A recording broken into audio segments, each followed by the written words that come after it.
Welcome to Crack-A-Pack. My name is Andrew. Today we're cracking open Phyrexia All Be One. Let's get cracking.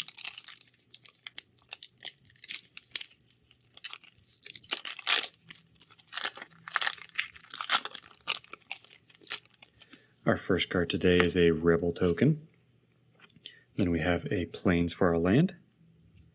Next we have Archfiend of the Dross, which for 2 black is a 6/6 creature with flying. Archfiend of the Dross enters the battlefield with 4 oil counters on it. And at the beginning of your upkeep, remove an oil counter from Archfiend of the Dross. Then if it has no oil counters on it, you lose the game. When a creature an opponent controls dies, its controller loses 2 life.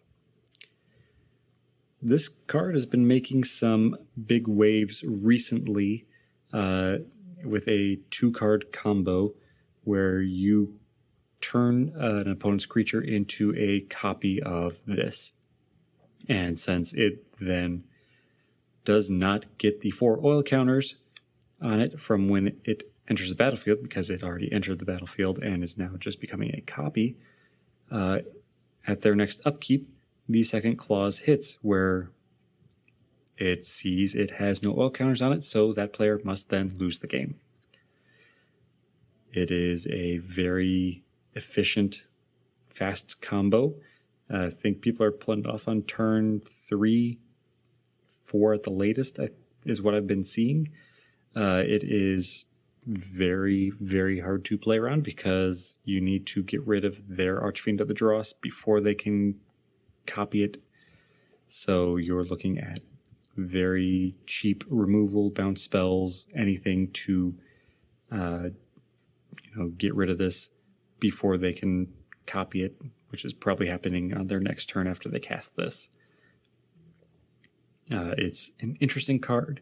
It's not the style of win I would necessarily want to go for, but alternate win cons are always fun to have to play around, so this might be something I throw into a more casual fun kind of deck instead of a more serious kind of deck, so that when my play group is just like, hey, let's just have a fun night, then I can pull this out and just be like, hey, there's a 2-card combo in here that might end it in a weird way.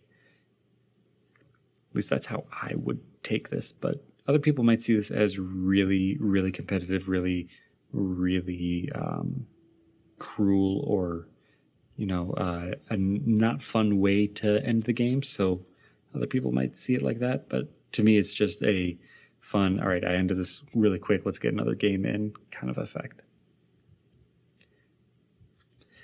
Next we have Plated Onslaught, Unnatural Restoration, Bladed Ambassador, Malcator's Watcher, The Fair Basilica, Experimental Augury, Zealot's Conviction, Dross Skullbomb, Sheoldred's Headcleaver, Phyrexian Atlas, Furnace Strider, Plague Nurse, and Thirsting Roots to round out the pack. Now, today's Pack 1 Pick 1.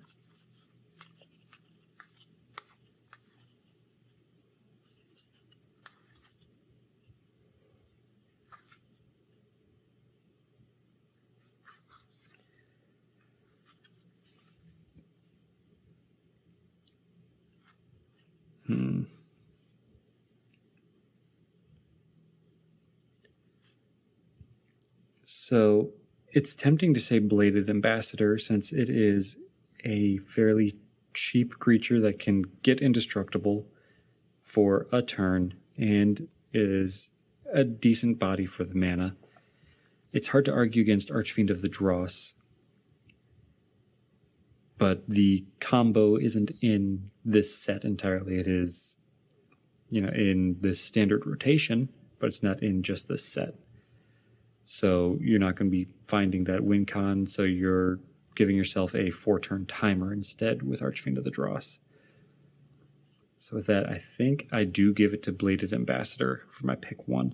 It's wanting you to have proliferate or oil counters, and otherwise it is just a bashy kind of creature, so it's leaving you kind of open, really.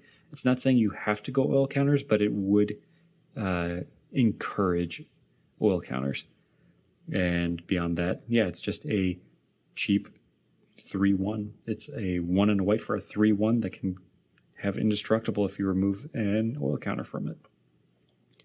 So there are other good picks in this pack, though. So if you have a different pick, let me know in the comments below. But that's all for today, so thank you for cracking along with me. Be sure to check back tomorrow as I crack open another pack.